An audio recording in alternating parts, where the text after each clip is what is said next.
Hello and welcome to SPMIS Academy. Today we'll analyze important newspaper articles of 10th August 2024. Please note you can download the PDF version of today's newspaper analysis by clicking the link given in the comment section. This is the list of the topics that we'll be covering from today's newspaper. The first article is about the concept of creamy layer for SC and ST reservation. This topic is important from our syllabus GS paper 2 Indian polity point of view. थोड़ा background देखते हैं. आपको याद ही आ रहा होगा, हमने newspaper analysis में भी डिस्कस किया है कि सुप्रीम कोर्ट ने हाल फिलहाल में एक फैसला सुनाया जिसके अंतर्गत उन्होंने कहा कि जो शेड्यूल कास्ट कम्युनिटी को रिजर्वेशन दिया जाता है in government jobs as well as for admission in education institution, उसके लिए जो पूरा का पूरा जो शेड्यूल कास्ट कम्युनिटी है उसके अंदर भी सब क्लासिफिकेशन किया जाए. तो जो वेल ऑफ हैं शेड्यूल कास्ट कम्युनिटी के अंदर भी, जिनका इकोनॉमिक या एजुकेशन स्टेटस बेहतर है, जिनको पहले रिजर्वेशन का फ़ायदा मिल चुका है पहले के जनरेशन्स को, उनको अब रिजर्वेशन का फ़ायदा नहीं दिया जाना चाहिए. तभी जाकर के जो एक्चुअली में नीडी कैटेगरी के लोग हैं शेड्यूल कास्ट कम्युनिटी के अंदर, उनको रिजर्वेशन पॉलिसी का फ़ायदा मिलेगा. तो ये जो फैसला है ये 6-1 की मेजॉरिटी से सुनाया था सुप्रीम कोर्ट ने, और इसको ऑथर किया था, मतलब लिखा था इस फैसले को the chief justice of India DY Chandrachud साहब हिमसेल्फ. तो as per this judgement there was direction given by the supreme court to the states. State governments को ऐसी ड्यूटी दी गई थी कि आप एम्पिरिकल डेटा यानी कि फैक्ट्स कलेक्ट करें और उसके बेसिस पे फिर आप सब कैटेगराइजेशन करना शुरू करें ऑफ शेड्यूल कास्ट कम्युनिटी, ताकि जो ज़्यादा अंडर प्रिविलेज्ड हैं इस कम्युनिटी के अंदर उनको रिजर्वेशन का बेनिफिट दिया जा सके. तो ये जजमेंट में कहीं भी क्रीमी लेयर की बात वैसे तो नहीं लिखी है, बट ये फैसला सुनाते वक्त जस्टिस BR गवई ने उन्होंने कहा था कि जिस तरीके से क्रीमी लेयर का कॉन्सेप्ट है OBC रिजर्वेशन के अंदर, वैसा कुछ कॉन्सेप्ट लाया जा सकता है for schedule caste community for this सब क्लासिफिकेशन पर्पस, ताकि जो एक्चुअली में नीडी कम्युनिटी है या नीडी मेंबर्स हैं शेड्यूल कास्ट के अंदर, उनको बेनिफिट मिल सके रिजर्वेशन का. अब हुआ क्या है, सरकार की तरफ से जवाब आया है. The union cabinet has said कि क्रीमी लेयर का कॉन्सेप्ट शेड्यूल कास्ट या शेड्यूल ट्राइब कम्युनिटी के रिजर्वेशन के लिए अप्लाई नहीं किया जा सकता. No such idea has been originally mentioned in the constitution, ऐसा कह रहे हैं यूनियन मिनिस्टर अश्विनी वैष्णव. आप पढ़िए इनका quote. The government is committed to constitutional provisions given by Baba Saheb Bhimrao Ambedkar and there is no provision of creamy layer in Baba Saheb constitution. तो original संविधान में ऐसा कुछ भी नहीं लिखा है, हम लोग इसलिए इसको नहीं इंट्रोड्यूस करेंगे. कहीं ना कहीं बस ये कहने के लिए है, लिखेंगे नहीं. सरकार को भी ये बात समझ आ रही है कि अगर ये सीधा सीधा वो इम्प्लीमेंट कर देंगे, सब क्लासिफिकेशन शुरू कर देंगे, तो वो एक अलग से प्रोटेस्ट का मुद्दा बन सकता है. शेड्यूल कास्ट कम्युनिटी को ऐसा लग सकता है कि उनसे रिजर्वेशन छीना जा रहा है, क्योंकि मिस इन्फॉर्मेशन भी तो बड़ी आसानी से फैल जाता है, और फिर इसका कहीं ना कहीं पॉलिटिकल कॉस्ट भी हो सकता है. ये भी कारण है. सरकार ने क्या किया है, डॉक्टर BR अम्बेडकर का नाम लेकर के, कि उन्होंने तो जिस तरीके से संविधान की रचना कराई उसमें तो कहीं भी ऐसे creamy layer for SC ST community की बात नहीं की गई है. तो हम लोग उसी आइडियाज पे चलेंगे और हम लोग ये क्रीमी लेयर का कॉन्सेप्ट जैसा कोई चीज़ नहीं लाएंगे. तो घुमा फिरा करके समझ लीजिए कि सरकार ने कह दिया है कि ना क्रीमी लेयर लाएंगे ना सब क्लासिफिकेशन करेंगे, क्योंकि ऐसी कोई बात नहीं की गई है in the original constitution as drafted by the constitution makers. तो जरा देखते हैं, डॉक्टर BR अम्बेडकर साहब का नाम लिया है सरकार ने, तो देखते हैं अम्बेडकर साहब ने क्या आइडियाज रखे थे कॉन्स्टिट्यूएंट असेंबली के सामने रिजर्वेशन पॉलिसी को लेकर के. देखिए, जो रिजर्वेशन का पूरा पूरा आइडिया है शेड्यूल कास्ट कम्युनिटीज के लिए, इसको ट्रेस किया जा सकता है फ्रॉम कम्युनल अवार्ड.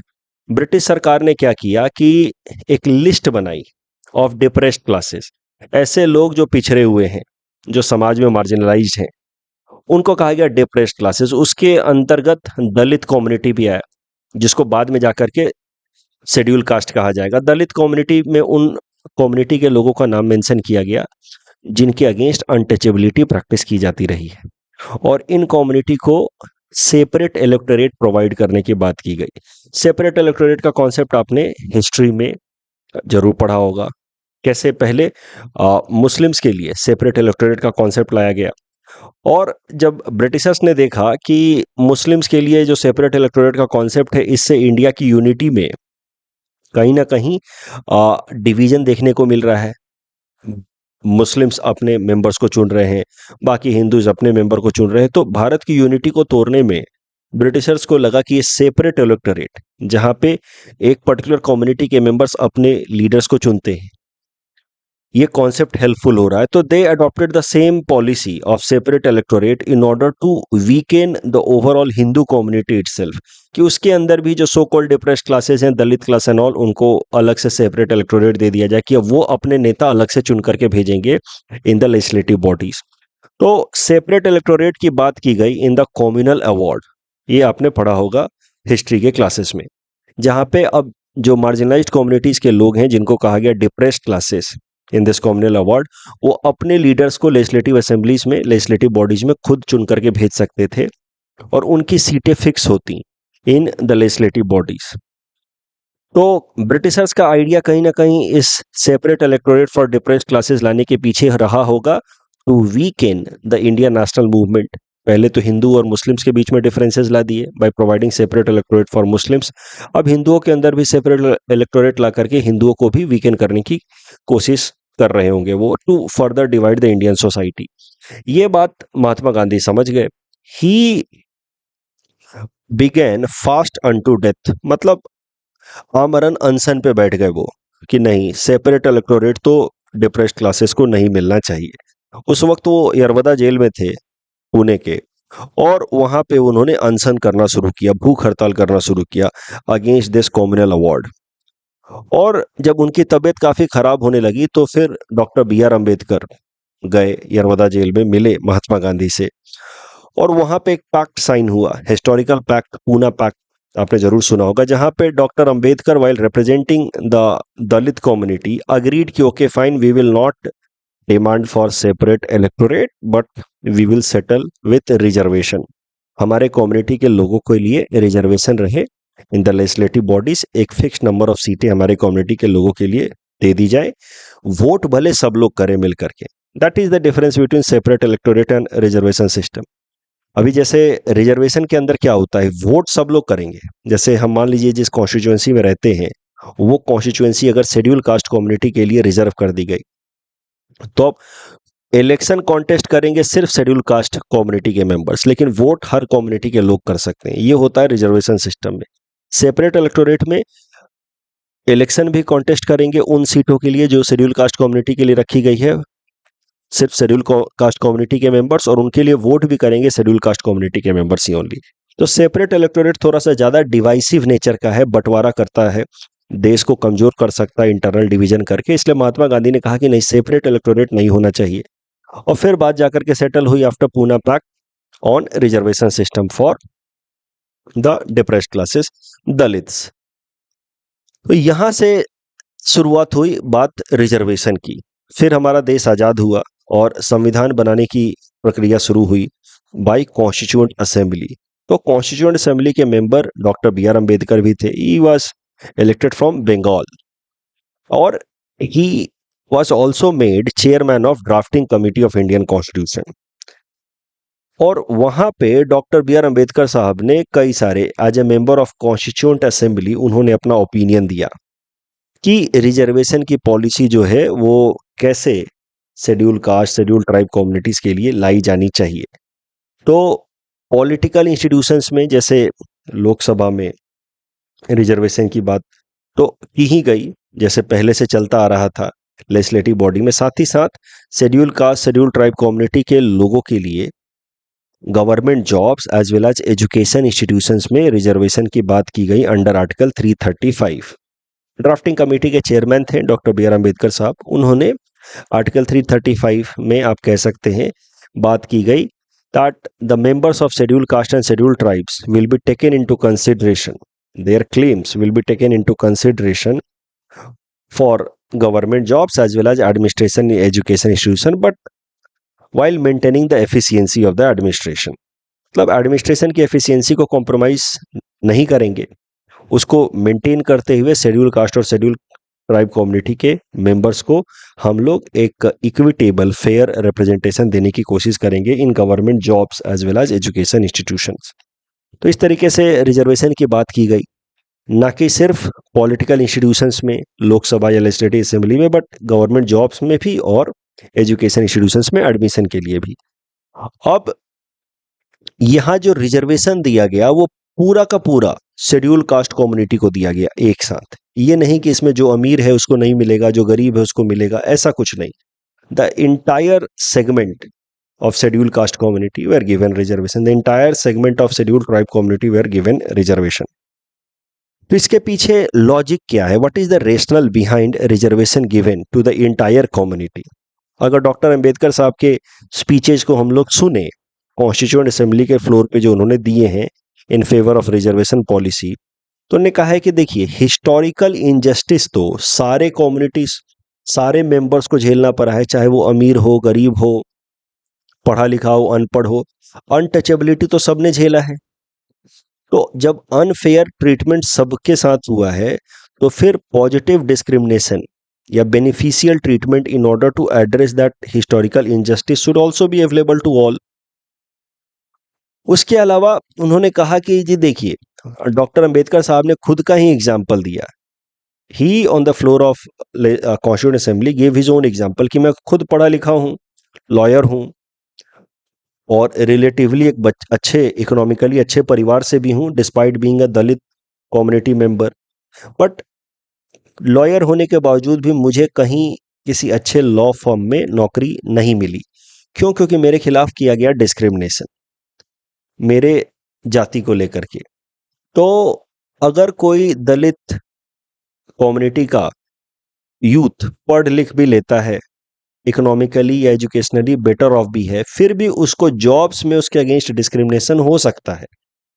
और इस कारण से in order to ensure fair opportunity to everyone, सारे के सारे कम्युनिटी मेंबर्स को रिजर्वेशन की व्यवस्था दी जानी चाहिए, नहीं तो फिर उनके अगेंस्ट इनजस्टिस हो सकता है। तो डॉक्टर अंबेडकर साहब ने तो उस समय के परिस्थितियों को देखते हुए आर्ग्यूमेंट्स दिए।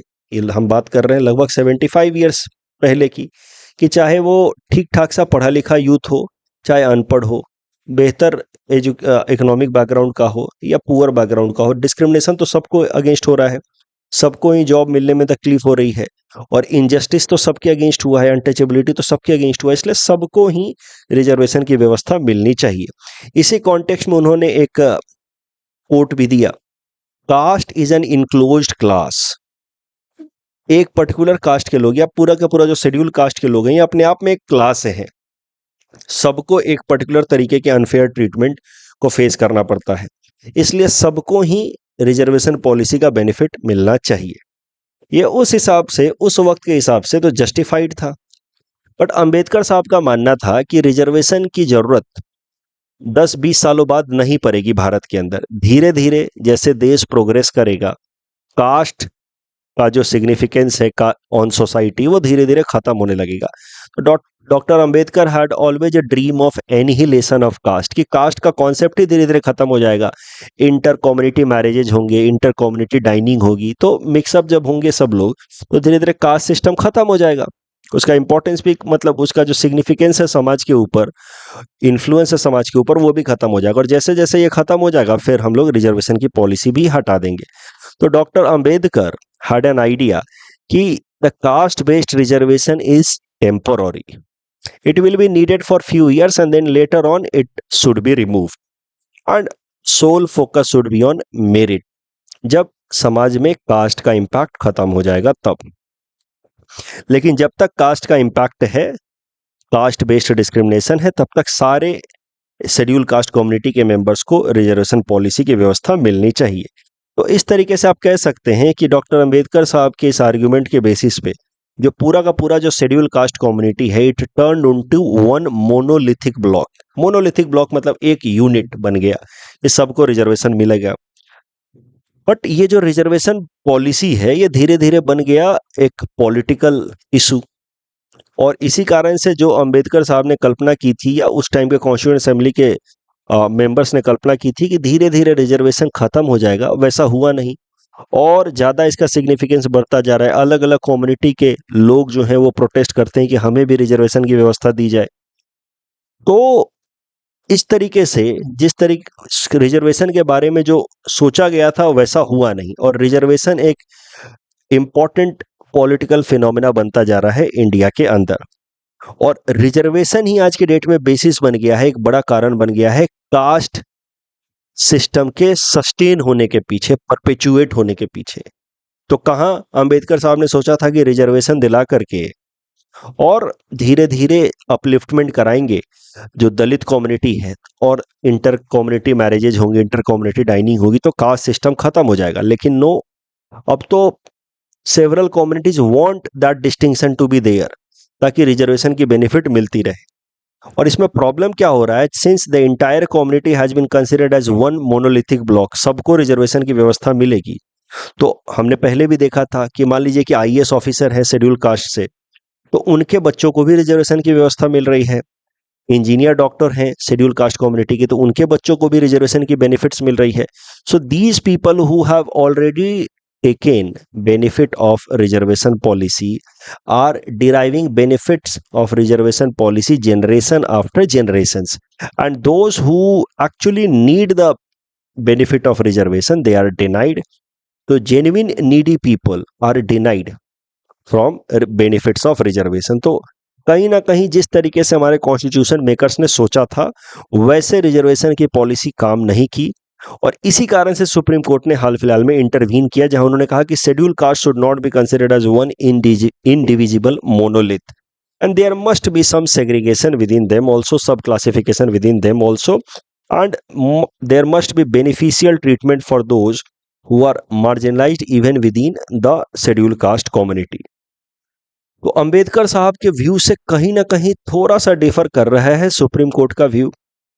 अंबेडकर साहब ने कहा कि सबको रिजर्वेशन मिलना चाहिए क्योंकि सबको इनजस्टिस फेस करना पड़ा है और सबको ही कहीं ना कहीं डिस्क्रिमिनेशन फेस करना पड़ता है, नौकरी नहीं मिलती despite being learned one. But ये उस टाइम के हिसाब से सही था। अब सुप्रीम कोर्ट ने मौजूदा स्थिति को देखते हुए सब क्लासिफिकेशन की बात की, लेकिन डॉक्टर अंबेडकर साहब की बात को आर्ग्यूमेंट दे करके the government is trying to say कि नहीं, हम लोग सब क्लासिफिकेशन नहीं कर सकते because the constitution as per doctor Ambedkar did not envisage creamy layer concept या सब classification in the schedule caste community. तो कहीं ना कहीं इसके अंदर थोड़ा सा पॉलिटिकल कंपल्सन दिख रहा है because there can be a political cost if the government start acting in this direction of supreme court. इस टॉपिक के बेसिस पे प्रीलिम्स प्रैक्टिस क्वेश्चन हमने आपको दे रखा है। Please attempt this question and submit the answer in the comment section.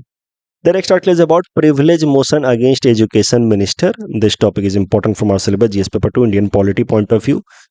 क्या होता है प्रिविलेज मोशन, पहले वो समझते हैं। देखिए, अब हमारे जो पार्लियामेंटेरियंस हैं, जैसे लोकसभा के मेंबर्स हैं या राज्यसभा के मेंबर्स हैं, अब ऐसे ही स्टेट लेवल पे लेजिस्लेटिव असेंबली के मेंबर्स हैं, वो बिना किसी डर के अपना काम कर सकें, अपने ओपिनियन को रख सकें। ये भी तो जरूरी है in a democratic process because they are voice of lakhs of people, they are representing lakhs of people, they are representing their constituency। तो बिना डरे, बिना किसी रिस्ट्रिक्शन के उनको अपनी बातों को कहने की आज़ादी होनी चाहिए। And for that reason the concept of parliamentary privileges has been brought. ये ओरिजिनली ब्रिटिश कॉन्स्टिट्यूशन में प्रैक्टिस किया जाता रहा है। वहाँ पे आपको पता है ब्रिटेन के अंदर पार्लियामेंट इज सोवरेन क्योंकि उनका रिटन कॉन्स्टिट्यूशन तो है नहीं, और वहाँ पे जो पार्लियामेंटेरियंस हैं हाउस ऑफ कॉमन्स के अंदर, they enjoy a lot of power, unbridled power, and they have a lot of privileges which is known as parliamentary privileges. तो मोटा मोटा वही कॉन्सेप्ट भारत में भी लाया गया। हमारे लॉ मेकर्स को एक तरीके से कई सारे राइट्स और इम्यूनिटीज प्रोवाइड किए गए under the concept of parliamentary privileges, ताकि वो बिना डरे खुल करके अपने ओपिनियन को रख पाए। ये जो पार्लियामेंट्री प्रिविलेजेस हैं यानी कि राइट्स, अधिकार and immunities, this is available individually to the members as well as collectively to the house. Collectively privilege होने का मतलब ये है कि कोई आउटसाइड बॉडी हाउस को अनड्यू क्रिटिसाइज नहीं कर सकती, अनफेयर तरीके से उनके डिग्निटी को लोअर नहीं कर सकती। आप ये ऐसा कुछ बोल दोगे, मान लीजिए आपने कह दिया कि अरे पार्लियामेंट में बैठे सब चोर हैं, ऐसा बस कहने के लिए, समझाने के लिए मैं बस बता रहा हूँ, तो that would be breach of the parliamentary privileges and they may start an action against you. ऐसा उन्होंने किया भी है, कई सारे जर्नलिस्ट के अगेंस्ट एक्शन लिया भी है कलेक्टिव तरीके से कि आपने सबको ही बेईमान बोल दिया, करप्ट बोल दिया, ऐसे कैसे। तो इंडिविजुअल को अधिकार है, कलेक्टिव भी अधिकार है, और इनको कहा गया पार्लियामेंट्री प्रिविलेजेस। और पार्लियामेंट्री प्रिविलेजेस इसलिए दिए गए हैं ताकि वो इफेक्टिवली पार्लियामेंटेरियंस अपना काम ईमानदारी से कर पाए। जो मेंबर्स ऑफ पार्लियामेंट हैं लोकसभा और राज्यसभा के, उनके लिए जो पार्लियामेंट्री प्रिविलेजेस की बात की गई है वो आर्टिकल 105 में की गई है द कॉन्स्टिट्यूशन। और जो स्टेट लेजिस्लेटिव असेंबली के लिए जो मेंबर्स हैं उनके लिए पार्लियामेंट्री प्रिविलेजेस की बात की गई है आर्टिकल 194। किस किस तरीके के अधिकार अवेलेबल हैं यहाँ पे देखते हैं, इस टेबल की मदद से देखते हैं। अगर इंडिविजुअल लेवल पे देखा जाए तो freedom of speech in the house, अपनी बात ईमानदारी से बिना डरे कह सकता है हर एक individual. Freedom from arrest in civil actions, किसी भी सिविल मैटर में आपको अरेस्ट नहीं किया जाएगा।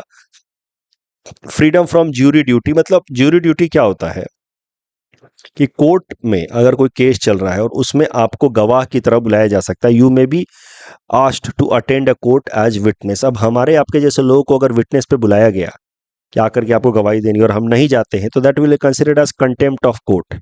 लेकिन मेंबर ऑफ पार्लियामेंट या member of legislative assemblies they are exempted from such services and that is part of their privileges, क्योंकि वो दूसरा बड़ा काम कर रहे हैं यहाँ पे, देश के लिए कानून बना रहे हैं, तो that is why they are exempted from such services. और वहीं बात की जाए कलेक्टिव तरीके से, तो कलेक्टिव तरीके से मैंने आपको इसे बताया कि discipline those who found in the breach of privileges. मैंने आपको ऑलरेडी एग्जांपल दिया कि कोई मान लीजिए जर्नलिस्ट ऐसी बात लिखता है जो पूरे हाउस की डिग्निटी को लोअर करता है, तो उसके खिलाफ डिसिप्लिनरी एक्शन लिया जा सकता है। अब ये तो बात हो गई पार्लियामेंट्री प्रिविलेजेस की अवेलेबिलिटी की। जैसा कि हमने कई दफा डिस्कस किया है कि rights and duties are two sides of a coin and rights are hollow without fulfilling your duties. तो अब जो प्रिविलेजेस हैं they are rights to the members of parliament as well as members of legislative assembly, but in order to enjoy these rights they must fulfill their duty also, and the duty is simple: they should not misuse this right for selfish vested interest. But अगर वो misuse करते हैं तो फिर क्या होगा? What happens in case of breach of parliamentary privileges? अगर कुछ सेल्फिश एक्ट करते हैं, जैसे कुछ दिनों पहले 6-8 महीने पहले हुआ था, एक मेंबर ऑफ पार्लियामेंट महुआ मित्रा जी, उन्होंने क्या किया, पैसे लेकर के सवाल पूछे। आपको भेजा गया है वहां पे इलेक्शन जिता करके ताकि आप अपने लोगों के बिहाफ पे प्रश्न पूछें एग्जीक्यूटिव से, सरकार से, आप उसके लिए भी पैसा मांग रहे हैं, ब्राइब डिमांड कर रहे हैं, तो कहीं ना कहीं ये मिसयूज ऑफ पार्लियामेंट्री प्रिविलेजेस हो गया। ठीक है, आप क्या करते हैं on the floor of house that can not be question in court of law, that is your parliamentary privileges, but bribe लेकर के सवाल पूछ रहे हैं तो कहीं ना कहीं it is breach of parliamentary privileges, misconduct. उस केस में क्या अरेंजमेंट्स किए गए? अब ये मामला कोर्ट में नहीं लिया जा सकता क्योंकि ये मामला प्रिविलेजेस का है and such matters can not be taken in court. तो whatever a member of parliament or member of legislative assembly does on the floor of house, whatever he or she says on the floor of house will not be used against him or her in any court. तो मामला court में तो नहीं जा सकता, लेकिन house उस member के अगेंस्ट एक मोशन स्टार्ट कर सकती है जिसको कहा जाता है प्रिविलेज मोशन। तो मान लीजिए कि किसी एक मेंबर ऑफ पार्लियामेंट ने अपना प्रिविलेज, पार्लियामेंट्री प्रिविलेजेस का मिसयूज किया है, तो उस केस में कोई दूसरा मेंबर जो है, अगर लोकसभा का है तो स्पीकर को एक नोटिस दे सकता है कि हमें लगता है कि इस पर्टिकुलर मेंबर ने अपने प्रिविलेजेस का वायलेशन किया। अगर राज्यसभा का है तो चेयरमैन को नोटिस दे सकता है ऑफ राज्यसभा। और उसके बाद जो प्रिसाइडिंग ऑफिसर है, लोक स्पीकर इन लोकसभा, चेयरमैन इन राज्यसभा, वो क्या कर सकते हैं, उस हाउस के कमिटी ऑफ प्रिविलेज वो मैटर रेफर कर सकते हैं। कोई जरूरी नहीं है डायरेक्ट भी वो हाउस में एक्शन ले सकते हैं, बट नॉर्मली क्या होता है कि अगर ये प्रिविलेज का नोटिस दिया एक मेंबर ने प्रिजाइडिंग ऑफिसर को, तो वो कमिटी ऑफ प्रिविलेज को मामला रेफर करते हैं तो पार्लियामेंट के अंदर आपको पता है जो हाउसेस हैं, लोकसभा राज्यसभा, उसमें कई सारी कमिटीज हैं. There are some standing committees, मतलब permanent committees who keep on functioning throughout the year, and then there are some ad hoc committees created for a particular purpose and then they cease to exist once that purpose is fulfilled. So yesterday we were talking about joint parliamentary committee on waqf board. So that is an example of ad hoc committee. यहाँ पे हम बात कर रहे हैं committee of privilege की, which is a standing committee, मतलब permanent committee, जिसका काम ही होता है कि अगर कोई प्रिविलेज को अपने वॉलेट करता है तो मामला उसके पास भेजा जाता है, वो इन्वेस्टिगेट करता है, इन्वेस्टिगेट करके रिपोर्ट बना करके देता है टू द प्रिसाइडिंग ऑफिसर. उस रिपोर्ट में कुछ भी हो सकता है कि डांट लगा करके छोड़ दिया जाए, रेप्रीमांड करके छोड़ दिया जाए, एपॉलॉजी माफी मंगवाई जाए, सस्पेंशन कुछ दिन के लिए हाउस से सस्पेंड कर दिया जाए, एक्सपेल कर दिया जाए, हाउस से निकाल ही दिया जाए. एक्सट्रीम केसेस में, रेयर केसेस में जेल भी भेज सकते हैं. बट जो भी होगा अंत में फैसला होगा द प्रिसाइडिंग ऑफिसर का, यानी कि लोकसभा के अंदर स्पीकर का और राज्यसभा के अंदर चेयरमैन का और स्टेट लेजिस्लेटिव असेंबली में स्पीकर का, कि क्या करना है उस मेंबर के साथ अगर किसी ने अपने पार्लियामेंट्री प्रिविलेजेस को वायलेट किया है, तो ब्रीच किया है. तो हाउस में डिस्कशन होगा. नोटिस आया एक मेंबर से की तरफ से कि सर मुझे लगता है ये वाला मेंबर जो है वो पार्लियामेंट्री प्रिविलेजेस को ब्रीच कर रहा है. तो फिर उसके बाद जो प्रिसाइडिंग ऑफिसर हैं वो कमिटी ऑफ प्रिविलेजेस को मैटर रेफर करेंगे, फिर वहां से रिपोर्ट आएगा, सब डिस्कशन वगैरह होगा. बट अल्टीमेट डिसीजन कि क्या करना है उसके साथ वो फैसला रहेगा विद द प्रिसाइडिंग ऑफिसर, यानी कि लोकसभा में स्पीकर के साथ और राज्यसभा में चेयरपर्सन के साथ. अब करंट न्यूज क्या है? Current news is not that important, but मैंने ये टॉपिक इसलिए लिया ताकि प्रिविलेज मोशन के बारे में आपको सिखा सकूं, पार्लियामेंट्री प्रिविलेजेस के कॉन्सेप्ट सिखा सकूं. हमारे एजुकेशन मिनिस्टर धर्मेंद्र प्रधान जी के अगेंस्ट जो अपोजिशन पार्टी है कांग्रेस पार्टी, वो कह रही है कि वो प्रिविलेज मोशन लाना चाहते हैं. उनका मानना है कि इन्होंने अपने पार्लियामेंट्री प्रिविलेजेस का वायलेशन किया है. मामला कुछ ऐसा है कि क्लास 3rd और क्लास 6th के जो टेक्स्ट बुक्स हैं एनसीईआरटी के, वहां पे प्रीएम्बल ऑफ द कॉन्स्टिट्यूशन पहले हुआ करता था फर्स्ट पेज पे, अब उसको हटा दिया गया है. ऐसा एलिगेशन लगाया कांग्रेस पार्टी ने. और कांग्रेस पार्टी ने सवाल पूछा कि क्यों हटाया आप लोगों ने, तो उस पे एजुकेशन मिनिस्टर जी ने कहा कि नहीं नहीं ये झूठ बात है, ऐसा कुछ भी नहीं हुआ है, हटाया नहीं है हमने, वो है अभी भी. उस पर कांग्रेस पार्टी कह रही है कि आप झूठ बोल रहे हैं, आप गलत इंफॉर्मेशन दे रहे हैं. Standing on the floor of the Rajya Sabha you are telling a lie and that means you are misusing your parliamentary privileges, and that is why they want to bring a privilege motion against education minister. अब इस case में क्या होगा, ये motion का जो request है वो नोटिस जाएगा, चेयरपर्सन ऑफ राज्यसभा को वो एक्सेप्ट कर लेते हैं अगर, तो फिर वो कमिटी ऑफ प्रिविलेज को मामला रेफर कर सकते हैं. फिर हाउस में डिस्कशन होगा कमिटी के रिपोर्ट के बेसिस पे. अंत में फैसला चेयरपर्सन लेंगे कि इनके अगेंस्ट प्रिविलेज मोशन में एक्शन लेना है कि नहीं लेना, और इतने तरह के एक्शन हो सकते हैं. कुछ खास होगा नहीं, बट फिर भी इस कॉन्सेप्ट को समझाने के लिए मैंने आपको ये पूरा का पूरा आर्टिकल डिस्कस किया. इस टॉपिक के बेसिस पे प्रीलिम्स प्रैक्टिस क्वेश्चन यहाँ हमने दे रखा है. Attempt this question and submit the answer. Privileges, parliamentary privileges पे यूपीएससी ने मेंस में यह प्रश्न पूछा था. तो इसमें आइडिया क्या है इस प्रश्न का मैं बता देता हूं. पार्लियामेंट्री प्रिविलेजेस की बात बस कही गई है आर्टिकल 105 में एंड 194 में कि there will be parliamentary privileges, but exactly क्या क्या प्रिविलेजेस होंगे, कैसे उनका इस्तेमाल किया जाना है, ये प्रॉपर कोडिफिकेशन है नहीं. There is not properly no proper codification कि कौन कौन से एक्शंस पार्लियामेंट्री प्रिविलेजेस में गिने जाएंगे, कौन से नहीं गिने जाएंगे. इसको लेकर के काफ़ी सारी एम्बिग्यूटी या कन्फ्यूजन होता है, जिसका कई दफ़ा फ़ायदा भी उठाते हैं मेंबर्स ऑफ पार्लियामेंट. जैसे मैंने आपको कहा कि एक मेंबर ऑफ पार्लियामेंट ने ब्राइब ले लिया सवाल पूछने के लिए, महुआ मित्रा जी ने, टीएमसी के member of parliament, and she was claiming कि this is part of, I must not be subjected to any kind of prosecution because it is part of, और I am protected by my parliamentary privileges. तो ये तो misuse हुआ ना power का.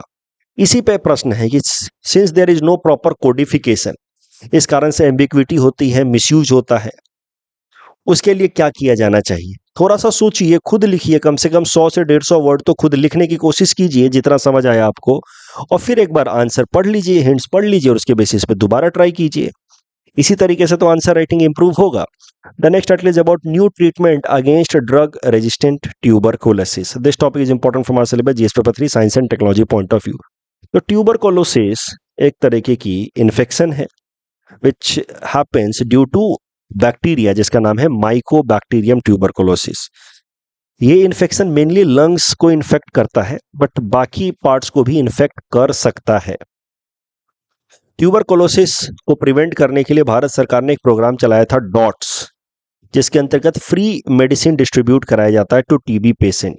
और भारत सरकार ने एक और पॉलिसी भी अडॉप्ट की है, नेशनल टीबी एलिमिनेशन प्रोग्राम, जिसके अंतर्गत लक्ष्य है कि ट्यूबरकुलोसिस को साल 2025 तक खत्म कर देना है पूरी तरह से। बट कहीं ना कहीं ये प्रोग्राम सक्सेसफुल नहीं हो पा रहा है। हमारा जो टारगेट है 2025 तक ट्यूबरकुलोसिस को खत्म करने का, वो अचीव होता हुआ नहीं दिख रहा है। जब बात करें ट्यूबरकुलोसिस के अगेंस्ट वैक्सीन की, तो there is just one vaccine against tuberculosis जिसका नाम है BCG। ट्यूबरकुलोसिस की बात करें तो भारत के अंदर ट्यूबरकुलोसिस के सबसे ज्यादा केसेस हैं दुनिया भर में। 26% of the tuberculosis cases solely belongs to the country India as per WHO। तो अब इसी कारण से भारत सरकार ने क्या सोचा है, अब नए तरीके के मेडिसिन लेकर के आ रहे हैं ट्यूबरकुलोसिस से डील करने के लिए, जिसको कहा गया है बीपाल। ये जो नए तरीके के मेडिसिन हैं BPaL, this will help in dealing with some drug resistant tuberculosis also. क्योंकि नए नए तरह के बैक्टीरियाज आ गए हैं, इवॉल्व बैक्टीरियाज आ गए हैं ट्यूबरकुलोसिस वाले, जिन पे फर्स्ट लाइन ऑफ एंटीबायोटिक्स काम नहीं कर पा रहे। फर्स्ट लाइन ऑफ एंटीबायोटिक्स मतलब सरल भाषा में पुराने वाले एंटीबायोटिक्स इफेक्टिव तरीके से काम नहीं कर पा रहे हैं। इनको, इस तरह के बैक्टीरियाज को कहा गया है मल्टी ड्रग रेजिस्टेंट बैक्टीरियाज। तो इनसे डील करने के लिए अब सेकेंड लाइन ऑफ एंटीबायोटिक्स लाया गया है, जिसको कहा गया है BPaL. BPaL is actually combination of 3 medicine. B is for bedaquiline, PA is for pretomamide and L is for linezolid। बीपाल को डेवलप किया है टीबी अलायंस नाम के एक नॉन प्रॉफिट ऑर्गेनाइजेशन ने वर्ल्ड वाइड पे। अभी बीपाल जो है वो कैसे इफेक्टिव है पहले वाले मेडिसिन की तुलना में। पहले 14 तरह के मेडिसिन लेने की जरूरत पड़ती थी एक टीबी पेशेंट को, 14 डिफरेंट काइंड्स ऑफ मेडिसिन। अब उसके जगह पर सिर्फ 3 लेने की जरूरत पड़ेगी बीपाल में, बेडाक्विलिन, प्रेटोमानिड एंड लाइनजोलिड। तो 14 तरह की मेडिसिन के साथ प्रॉब्लम क्या होती थी कि कभी कभार पेशेंट 1-2 मिस कर जाता था। जब 1-2 दवाई लेना भूल जाता था तो उस कारण से जो बैक्टीरियाज हैं वो इवॉल्व होने लग जाते थे, क्योंकि वो बच जाते थे and they would turn into multi drug resistant. आपको मैंने सिखाया है कि अगर पूरा का पूरा कोर्स खत्म ना किया जाए एंटीबायोटिक्स का, और बीच में ही अगर दवाई लेनी बंद कर दी जाए या इनकम्प्लीट ट्रीटमेंट किया जाए, तो मल्टी ड्रग रेजिस्टेंट हो सकता है। तो 14 तरह की दवाइयां पहले लेनी पड़ती थी, और पहले का जो कोर्स हुआ करता था वो 18 महीने से लेकर के 24 महीने तक, यानी कि 2 साल तक चलता था। तो पॉसिबिलिटी है ना कि पेशेंट जो है वो आधी दवाई ले आधी दवाई ना ले, बीच में ही दवाई छोड़ दे, क्योंकि उसको ठीक लगने लगा तो बोलेगा कि अब तो मैं ठीक हो गया, तो 12 महीने में ही कोर्स बंद कर दे, तो फिर से क्या हो जाएगा, मल्टी ड्रग रेजिस्टेंट टीबी हो सकता है। तो इससे डील करने के लिए लाया गया है बीपाल। अब 14 के जगह पे सिर्फ 3 दवाइयां लेनी है और 24 महीने के जगह पे सिर्फ 6 महीने दवाइयां लेनी है। तो इससे मल्टी ड्रग रेजिस्टेंट जो डेवलप हो रहा है टीबी केसेस के अंदर, उसको डील किया जा सकेगा। टॉपिक के बेसिस पे प्रीलिम्स प्रैक्टिस क्वेश्चन हमने आपको दे रखा है। Please read this question and submit the answer in the comment section. The next article is about check truncation system. This topic is important from our syllabus GS paper 3 Indian economy point of view. Cheques हमारे clear कैसे होते हैं, इसको समझते हैं इस figure की मदद से। मान लीजिए कि एक इंसान ने आपको सिटी बैंक का चेक दिया, आपका अकाउंट लेकिन है SBI में। आप क्या करोगे, ये सिटी बैंक वाला चेक लेकर के SBI के किसी ब्रांच में दे दोगे कि भैया हमारा पैसा दो, ठीक है, क्योंकि आपका अकाउंट SBI में है, तो आप SBI में ही जाकर के ये सिटी बैंक वाला चेक जमा कराए। अब SBI क्या करेगा, सिटी बैंक के पास लेकर के जाएगा ये चेक, उससे पहले पेमेंट लेगा और वो पेमेंट वो आपको देगा। तो इस तरीके से चेक्स क्लियर होते हैं। अब आप ही जरा सोचिए, ये तो बस कहने की बात है। हर एक केस में फॉर एवरी चेक SBI हर बार तो अलग अलग बैंक के पास जाएगा नहीं, दिन भर में हजारों हजारों चेक आते हैं सिटी बैंक के, आईसीआईसीआई के, तो for every cheque a person from SBI will not go to the individual banks and submit it and take money. That is not possible practically. तो इसी से निपटने के लिए कॉन्सेप्ट लाया गया चेक क्लियरिंग हाउस का, जिसके अंतर्गत आरबीआई ने क्या किया कि हर एक शहर में जहां पे भी आरबीआई की खुद की ऑफिस है, उसमें एक ऑफिस बना दिया अलग से। आरबीआई का जो सेंटर है वहां पे एक अलग से ऑफिस बना दिया क्लियरिंग हाउस का, जहां पे हर एक बैंक के लोग जो हैं उनके रिप्रेजेंटेटिव शाम को मिलते हैं और अपने चेक सेटल कर लेते हैं कि भैया तुम्हारा ये चेक है मेरे नाम पे आया है, मेरा ये चेक है तुम्हारे नाम पे आया है, और अपना एक दूसरे का पेमेंट कर देते हैं। चेक क्लियरिंग हाउस में सेटलमेंट हो जाता है। तो ये काम होता है चेक क्लियरिंग हाउस का या प्रोसेसिंग हाउस का, जो नॉर्मली आरबीआई के बिल्डिंग में ही होता है। लेकिन जिस सिटी में आरबीआई का बिल्डिंग नहीं है, ऑफिस नहीं है, वहां पे किसी दूसरे सरकारी बैंक को ये काम दे दिया जाता है, उसके किसी बिल्डिंग में ये चेक क्लियरिंग हाउस इंस्टॉल कर दिया जाता है। फॉर एग्जांपल, अगर आरबीआई का ऑफिस नहीं है तो नॉर्मली ये काम फिर एसबीआई को दे देती है आरबीआई।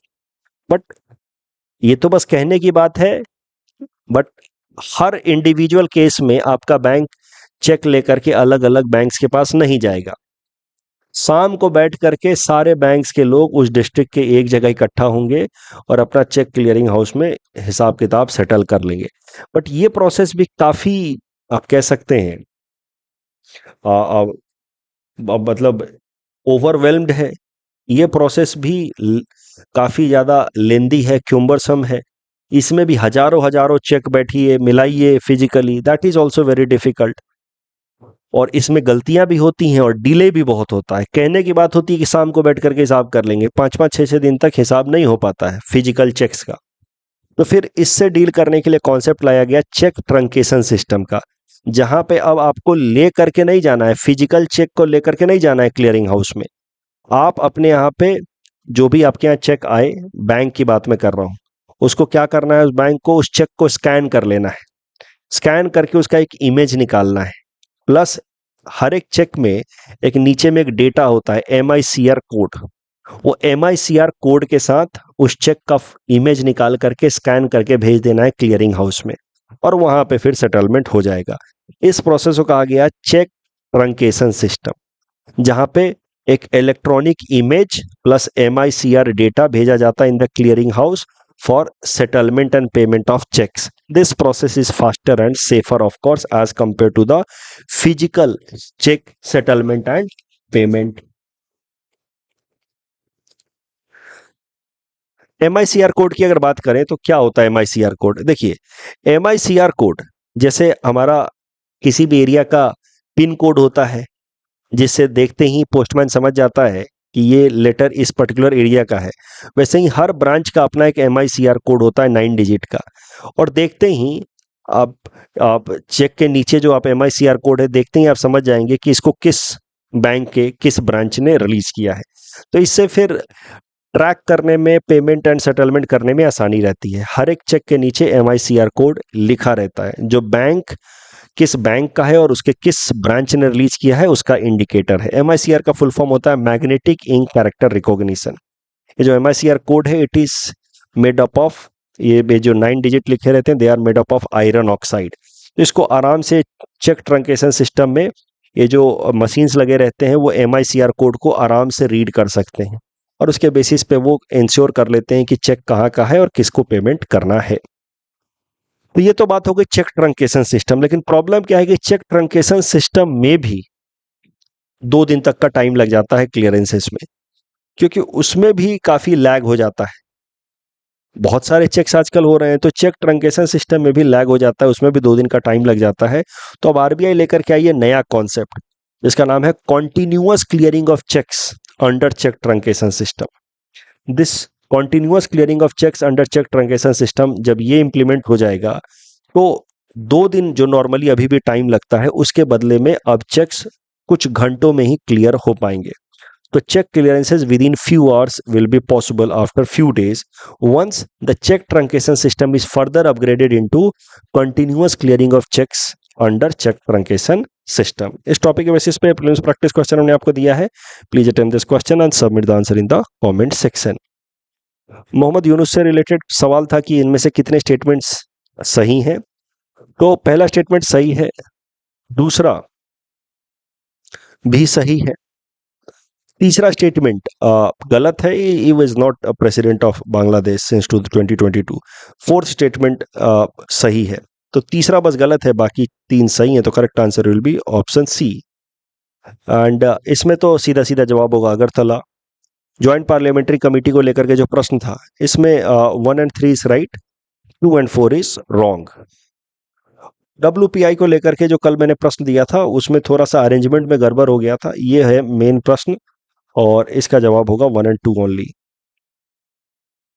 सीपीआई में फूड का वेटेज ज़्यादा होता है एज कम्पेयर टू डब्ल्यूपीआई। कल ही हमने देखा 46% है। WPI does not capture the changes in the price of service, CPI does, that is also true, but RBI has adopted CPI as its key measure of inflation, not WPI. So third statement is wrong. That's all from our side for today. Thanks for watching.